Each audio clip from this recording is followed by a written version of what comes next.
The live TV, सच सबसे आगे। नमस्कार, द लाइव टीवी आप देख रहे हैं। आपके साथ मैं हूं आदित्य कुमार। इजराइल अब फरमान सुनाना शुरू कर चुका है। वो दरअसल कह रहा है कि जो गाजा का समर्थन करेंगे उनके ऊपर कार्रवाई होगी, उनके ऊपर जुर्माना लगाया जाएगा, उनको जेल तक भेज दिया जाएगा। आप समझिए, ये एक तानाशाही नहीं तो और क्या है। ये दरअसल डर भी है, खौफ भी है कि कहीं गाजा का समर्थन करने वाले लोग ज्यादा ना हो जाए, क्योंकि गाजा में जिस तरीके से हालात पैदा किए हैं इजराइल ने, वो बेहद ही दर्दनाक हैं। ऐसे हालात में जीवन जीना तो दूर, वहां रहना, वहां सांस लेना भी दूभर हो रहा है। आप अंदाजा लगा सकते हैं कि वहां दक्षिणी गाजा और उत्तरी गाजा का क्या हाल बना रखा है। बिल्डिंगें खंडहर में तब्दील हो चुकी हैं। जहां चहल पहल रहती थी वहां अब सन्नाटा पसरा हुआ है। वहां कोई भी इंसान दिखाई नहीं दे रहा है, कोई भी जीवित व्यक्ति या फिर जीवित पशु पक्षी भी नहीं दिखाई दे रहे हैं। वहां के हालात इतने बदतर हो गए हैं। जिस तरीके से महिलाओं और बच्चों को मारा गया, वो तस्वीरें बहुत भयावह हैं। अब ताज़ा अपडेट क्या आया ये मैं आपको बता देता हूं। दरअसल बिसरा अमरीश ने एक एक्स पर पोस्ट किया है। लिखा है कि इजरायली अदालत ने अरारा के फिलिस्तीनी कैदी में यूनुस को 12 महीने जेल की सजा सुनाई है। इसके अतिरिक्त गाजा के समर्थन में सोशल मीडिया पोस्ट के लिए उन पर 25,000 शेकेल यानी $7,000 का जुर्माना भी लगाया गया है। आप समझिए, यानी गाजा का समर्थन करना उन्हें महंगा पड़ गया। वो अगर गाजा का समर्थन ना करती तो शायद उन पर कोई कार्रवाई ना होती। तो क्या गाजा का समर्थन करना गलत है? क्या फिलिस्तीन के लोगों का समर्थन करना गलत है? क्या फिलिस्तीन के जो लोग हैं, जो जिस तरीके से जीवन यापन कर रहे हैं, वो सब उनका साथ देना क्या गलत है? ये चीज़ें दरअसल फैलाई जा रही हैं, ये र्यूमर्स फैलाए जा रहे हैं, क्योंकि इजराइल के प्रधानमंत्री बेंजामिन नेतन्याहू को अब डर लग रहा है। दरअसल डर उन्हें किस बात का है? अब सवाल आपके मन में यह भी होगा कि आखिरकार किस बात को लेकर वो डर रहे हैं, क्या वजह हो सकती है उनके डर की। तो आप सीधे समझिए, दरअसल इजराइल में ही किस तरीके से विरोध प्रदर्शन हो रहा है, इजराइल के लोग किस तरीके से सड़कों पर उतरकर प्रदर्शन कर रहे हैं, इजराइल के खिलाफ कर रहे हैं। संसद भवन के बाहर प्रदर्शन हो रहा है, IDF के मुख्यालय के बाहर प्रदर्शन हो रहा है, तेल अवीव की सड़कों पर प्रदर्शन हो रहा है, हर जगह तो प्रदर्शन हो रहा है। तो इजराइल डरा हुआ है। इजरायली अदालत का फैसला इसीलिए आ रहा है कि ताकि कोई गाजा का समर्थन न कर सके, कोई फिलिस्तीन का समर्थन न कर सके। पूरा देश या पूरा विश्व की हम बात करें, देशों को छोड़ दें तो पूरे विश्व में इस बात को सब भलीभांति जानते हैं कि इजराइल ने फिलिस्तीनियों के साथ क्या किया है। पिछले कई सालों से उनकी ज़मीनों पर कब्जा करना, उनकी मस्जिदों पर हमला करना, अलास्का पर किस तरीके की चीज़ें हुई थी, किस तरीके से कुरान को जलाना, जो उनकी धार्मिक पुस्तक है उसका अपमान करना, ये लगातार होता चला आ रहा था और उसका परिणाम है जो अब दिखाई दे रहा है कि आखिरकार क्या उस दौर में, उस समय में लोग ऐसे रह पाएंगे, क्या वाकई में समर्थन कर पाएंगे?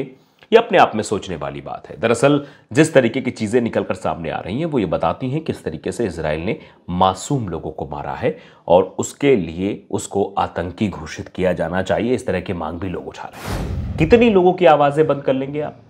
गाजा का समर्थन करने वालों को आप जेल भेज देंगे?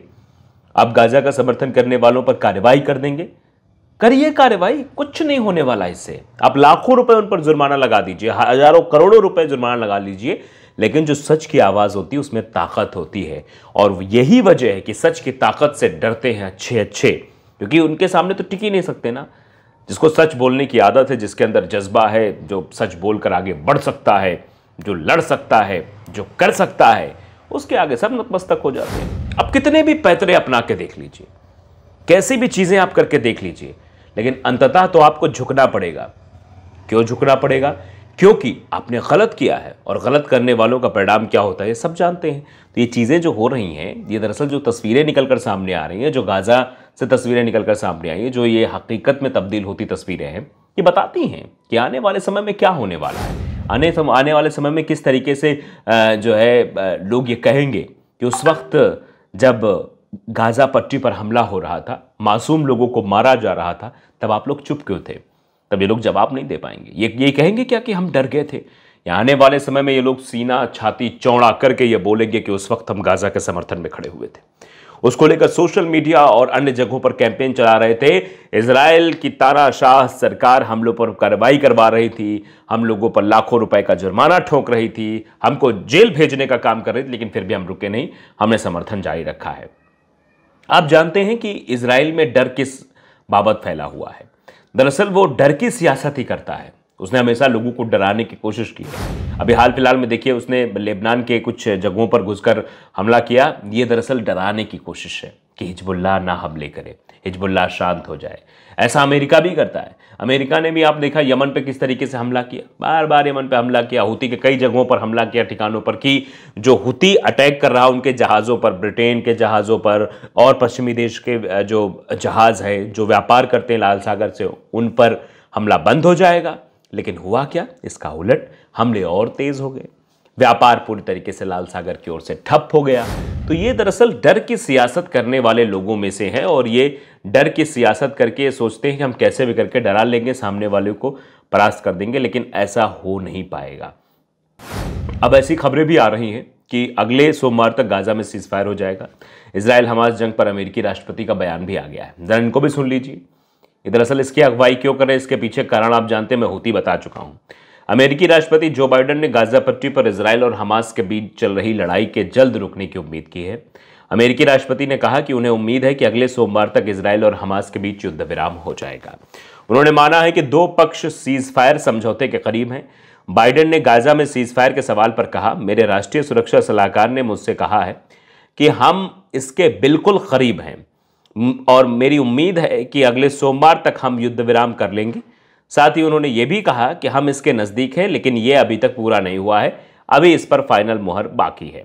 अमेरिका, मिस्र और इजराइल के खुफिया प्रमुखों और कतर के प्रधानमंत्री के बीच पेरिस में युद्ध विराम को लेकर जो बैठक हुई है, CNN की रिपोर्ट के मुताबिक इस बैठक के बाद बाइडेन प्रशासन के एक वरिष्ठ अधिकारी ने कहा कि हमास की ओर से इजरायली बमों की पूर्ण वापसी पर जोर दिया जा रहा है, जो युद्ध विराम में सबसे बड़ी रुकावट थी।